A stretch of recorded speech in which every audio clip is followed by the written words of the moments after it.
My youngest daughter, Jenny, is a really good cook, and especially when it comes to baking things. She makes the best cakes and cupcakes and breads. I mean, if it's something to be baked and she offers it, oh gosh, don't hesitate. Say yes and give yourself, your conscience a break. Eat it with thanksgiving. She's a great, great pastry chef. And one of the reasons she's so good at it is that she uses really good recipes.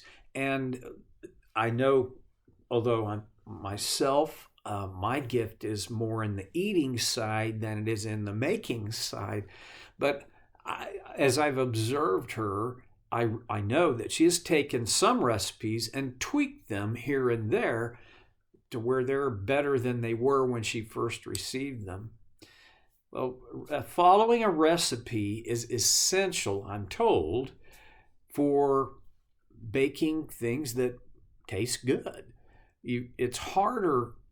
Again, I'm told this. I have no personal experience on the baking side, only on the eating side. But I am told that on the baking side, tweaks can be done if they're done well. But if you don't put the right amount of the right things in, it won't taste good. That's all there is to it. It's not going to come out well. Believe it or not, Peter offers a kind of a recipe for growing maturity in your walk with Christ. We're in 2 Peter chapter 1, and in verse 5 we start today. For this very reason, whenever you read for this very reason, therefore, and so, you need to look at what's that about. Well, going back, it has to do with what he said beginning in verse 3. His divine power has given us everything we need for a godly life through our knowledge of him who called us by his own glory and goodness. Through these, he has given us his very great and precious promises, so that through them you may participate in the divine nature, having escaped the corruption in the world caused by evil desires. Okay, knowing that, for that very reason, make every effort to add to your, and then the recipe begins. But before we begin the recipe, got to look at this thing. Make every effort. This is a very important thing about God's grace. You don't get God's grace by trying harder. You don't get God's grace by being better. If you can try harder to get something, then you get it as a result of your trying harder. And grace is such that you can't get it on the basis of anything you do. If it's something that your effort achieves for you, then it's not grace. I'm not saying it's an evil thing, but it's not grace. Grace is getting what you could not deserve. Grace cannot be earned. It cannot be purchased. It cannot be achieved.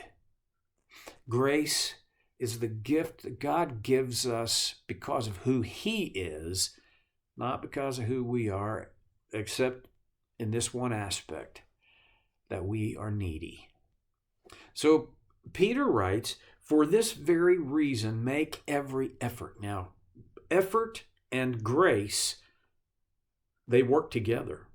It's just that they've got to be in the correct order. And I think that's one of the reasons that Peter wrote about what we just talked about. For this very reason, because of what God has done, how his divine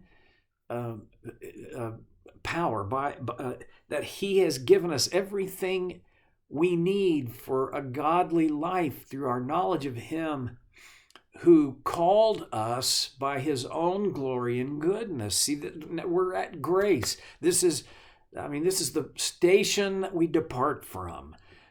Grace is the platform. Or maybe I would say grace is the train, humility is the platform. Whatever, however you want to frame it up. Because of God's grace, we now make every effort. And here's the thing about effort. It isn't just our effort. It is our effort by God's grace. That's a hard thing to integrate. It's a hard thing to synthesize my effort and God's grace. Well, it basically comes down to this, and I know this is very simplistic, but it's really the only way I can, fit it into my understanding of the process. I don't make every effort so that I will get God's grace. I make every effort because I've already received God's grace. See, my effort is not a condition for receiving grace. My effort is an outcome of receiving grace. So effort is involved. And Peter doesn't say, keep it on your to-do list. No, he says make every effort. When an athlete makes every effort to reach their goal, you can tell. When an athlete is not making every effort to reach the goal, you can tell. This weekend was a horrible weekend for the University of Oklahoma football team and their fans. There was the first half, it looked like the defense was making every effort. But in the second half, something happened. A power outage of some kind, because it was really clear they were not making every effort anymore. And it showed up when the opponent that they should have just blown off the field crushed them. And so why? They weren't making every effort. They were making effort. And they weren't making every effort. I hate to put my walk with Christ or your walk with Christ in the same bucket as a stupid college football game. They're not the same. But there is this similarity. It's pretty clear when an athlete in any sport is making every effort. It's also pretty clear when they're not. I wonder, I don't think I get to judge you as to whether you're making every effort. You don't get to judge me. We must each one self-evaluate. Am I making every effort? Now, making the effort, that's one of the oars in the boat. That's one of the wings on the airplane. The other wing on the airplane is God's grace, so that we have both of these at work. And if there's one that's most important, it would be God's grace. Now, what we are making effort toward, that matters too. So you can make every effort toward things that don't work, or things that don't matter, or in the worst case, things that God has said, I don't want you doing those things at all. And the word for that is sin. It amazes me, there are some people who will make more effort in trying to do the wrong things and not reap the consequences, to do what they want to do instead of what they really know God wants them to do, and kind of somehow get out of the consequences. I find it myself. It's baffling, isn't it? Well, Peter doesn't leave you out there going, just make a lot of effort. No, he says, make every effort to add to. Now, here's where the recipe begins. I'll read the whole recipe, and then we're going to walk our way through it.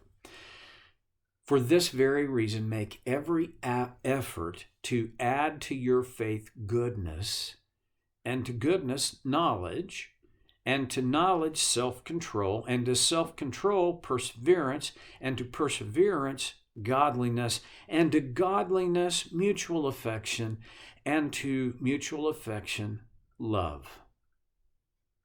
Holy smokes. That's a pretty big recipe. It's going to take a long time to gather these things to get them into the mixing bowl. And he doesn't say what amount of each one, how much of each one of these. And that to me is a good thing, because I don't know that I'm capable of the same level of the same amount of these things as you are or someone else might be. But so, okay, let's not worry about how much of these do we need. The bottom line is just add these things in. Now, the verb tense of add is a continuing action, present tense verb. In other words, add and keep adding. We never get done. So add to your faith. That's where it begins, faith. That's where it's always begun with God. From Abraham, well, even before him. Before him, it was Noah. I suppose even before him, it was Adam and Eve. And they had a breach of faith and ate the fruit, and the world got tweaked in such a horrible way, it was broken. But faith has always been God's primary, first desire for us, that we would have faith. And I've talked about this recently when we were looking at the very first opening words of this first chapter of 2 Peter. But there is the faith, and there is my faith. Don't give one up for the other. They've got to somehow be synthesized. The faith, what Jude calls the faith, once for all delivered to the saints, and my faith, my encounter with God and my trust of Him, an active, growing trust in Him. Start there. And add to your faith goodness. Goodness is it's such a diluted word in our understanding. Goodness has to do with just be nice. Can't we just be nice? You see it all the time on Twitter and Facebook these days, when there's so much acrimony and anger that spring from our political opinions and our what I'm going to call biases. Can't we just be nice? Wouldn't a follower of Jesus be nice? Well, generally. Now, let's be honest. Nice was not one of Jesus's objectives. Goodness was, but not so much nice. There are times when a person can be good and not appear to be nice. You need to chew on that for yourself, but I'm convinced it's true. You see, here's the thing. Goodness has to do with my choices and my behaviors reflecting my attitude. My attitude is that I will choose good, the good, as best I can. It takes a lot of maturity to sift through and parse out what is good. But time's closing out, and I'm not going to unpack it any more than this, other than to say, begins with faith, and you add to faith goodness. So how do you get faith? You get faith by expressing it. You can't try harder to trust God more. That's not how it works. you do have to practice trusting him. I'm going to come back to that because I struggle with it in my own life mightily. Hope I get to talk to you again next time on Soul Care with Stevie Boy.